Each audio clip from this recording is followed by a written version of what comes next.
આવી શકે જો ડિવિડન્ડ, હા, જો ડિવિડન્ડ વિતરણ થતું હોય તો. ઓકે, આપણને પહેલેથી ખબર છે. યસ, ઓકે, એસી કદાચ ઓછું થઈ શકે તો રિક્વેસ્ટ છે, અહીંયા સિનિયર સિટીઝન છે. તો શું થાય, લાંબા સમયના પૈસા આપણી પાસે હોય તો આપણે એમાં મૂકી શકીએ. આટલું તો લોજિક કહે છે ને, સિમ્પલ લોજિક છે. ભૂલી જાઓ ક્યાં મૂક્યા ને શું કામ મૂક્યા. પણ મેં પહેલા એક ટેબલ બનાવ્યું, સૌથી પહેલા આખા મારા ગોલ્સનું ને બધું લિસ્ટ કર્યું ને, તો એમાં એક બીજું કોલમ છે ટાઈમ ફ્રેમનું, હે ને. તો હું મારા ગોલ સાથે મેપ કરું, જે લાંબા સમયના મારા લક્ષ્યો છે એનો નિવેશ હું ઇક્વિટીમાં કરું. એનો નિવેશ હું ઇક્વિટીમાં કરું. કેમ? કારણ કે લાંબા સમયે તો મને, હા, કેટલા છે માર્કેટના એવરેજ રિટર્ન્સ? સેન્સેક્સનું CAGR જો આપણે ગણીએ, એટલે કે કમ્પાઉન્ડેડ જે ગણીએ તો 15% આસપાસ છે. તો મારા એવરેજ બી છૂટે તો પણ મારા રિટર્ન્સ ડબલ ડિજિટમાં આવે. તો શું આ રિટર્ન્સથી હું મારા બંને દુશ્મનને માત આપી શકું? મોંઘવારી પ્લસ ટેક્સેશનને થઈ શકે ને આ વસ્તુ, હે ને? તો મારી પાસે ચોઇસ નથી. માર્કેટ રિસ્ક હું ન લઉં એ મારી પાસે ચોઇસ નથી.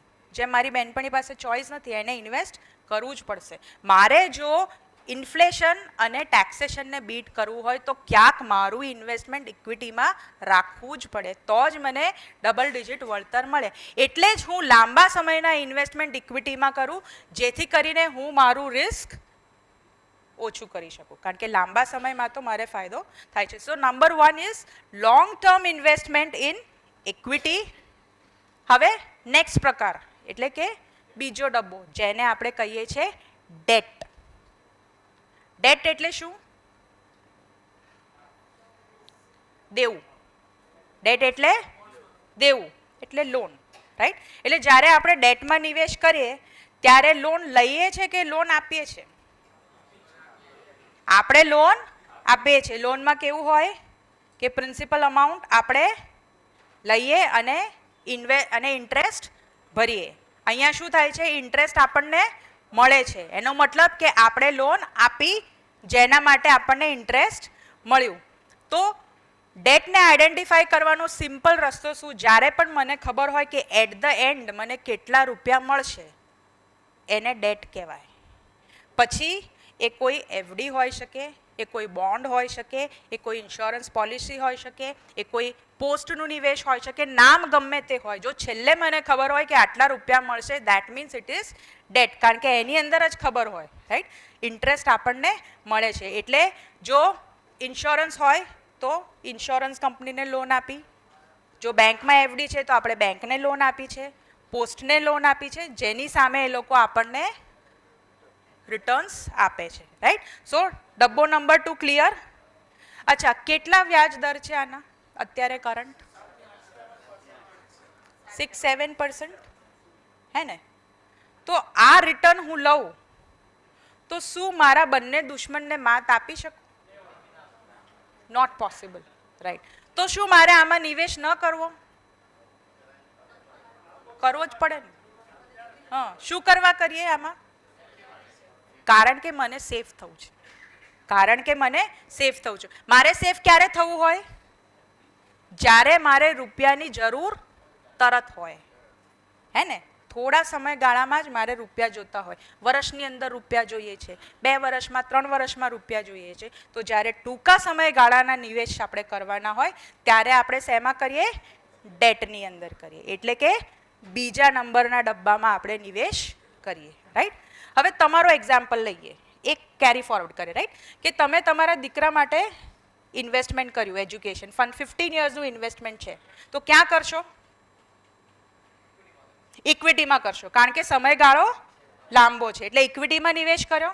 હવે જો 12 વર્ષ પતી ગયા, તમારે રૂપિયાની જરૂર હવે ફોર્થકમિંગ 2-3 વર્ષમાં પડશે.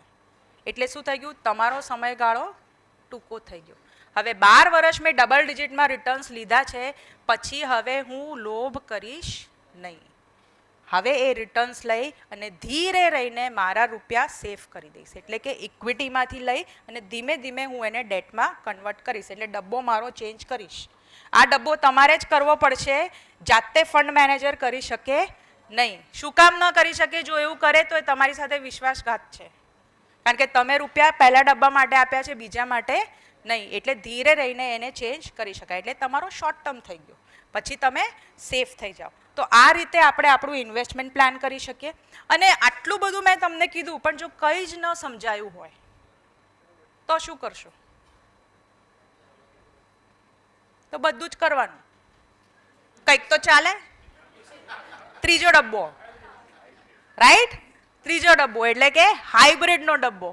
હું કંપનીમાં નાખું, લોન આપું, ગોલ્ડ લઉં, કંઈક તો ચાલવાનું જ ને, રાઈટ? તો ત્રીજો ડબ્બો. આ જે ડબ્બો છે એ વચ્ચેનો ડબ્બો છે. ઇક્વિટી જેટલો રિસ્કી નહીં, ડેટ જેટલો ઓછા દરવાળો નહીં, વચ્ચેનો રસ્તો કહેવાય. તો ત્રીજા ડબ્બામાં રૂપિયા નાખી શકે એ કહેવાય હાઇબ્રિડ પ્રકાર, કે જે અનેક વસ્તુ બધું કરે. એટલે એસેટ એલોકેશન વાળા નામના ફંડ હોય તો એ હાઇબ્રિડ કહેવાય. જો બેલેન્સ ફંડ હોય તો હાઇબ્રિડ કેટેગરીમાં આવે. બેલેન્સ એડવાન્ટેજ, આવા બધા જો ફંડના નામ હોય તો એ બધા હાઇબ્રિડમાં કહેવાય. મલ્ટી એસેટ આવા જો ફંડ્સ તમે સાંભળ્યા હોય નામ, તો એ પણ હાઇબ્રિડ કેટેગરીની અંદર આવે છે. હવે પછી પાંચમો પ્રકાર જેને કહેવાય સોલ્યુશન ઓરિએન્ટેડ, એટલે કે નામકરણવાળા ફંડ. જે નામ જ કે રિટાયરમેન્ટ ફંડ કે ચિલ્ડ્રન ફંડ, તો આ બધા નામકરણવાળા હોય.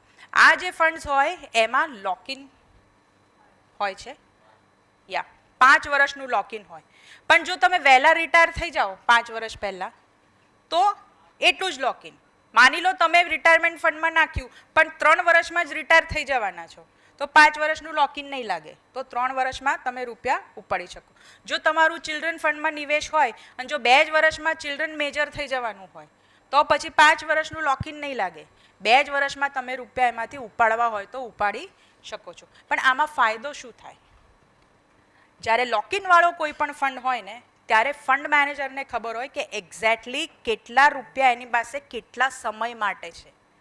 તો એને નિવેશ કરવાનો ડિસિઝન લેવાની ખબર પડે. એટલે અત્યાર સુધીના જે બી ફંડ્સ જોયા છે, જે બી લોકિનવાળા ફંડ્સ છે, એ લોકોએ ઘણા બેટર રિટર્ન્સ આપ્યા છે.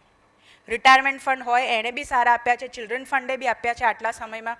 ઇવન ELSS ફંડ્સ, જે કે દુશ્મન નંબર 2થી નિપટવા માટેનો છે. ELSS એટલે શું છે? ઇક્વિટી ઓરિએન્ટેડ ફંડ છે, કે જે આપણને 1.5 લાખની બાદબાકી મળે છે ટેક્સ સેવિંગ માટે. એ ફંડમાં નિવેશ કરી અને તમે લઈ શકો છો. હવે જે અધરવાઇઝ ટેક્સ સેવિંગ ઓપ્શન્સ કયા છે આપણી પાસે? જો ELSSમાં ન નાખો તો ક્યાં નાખો? PPFમાં નાખો. બીજે ક્યાં નાખો? NSE, okay. NPSમાં, ઓકે.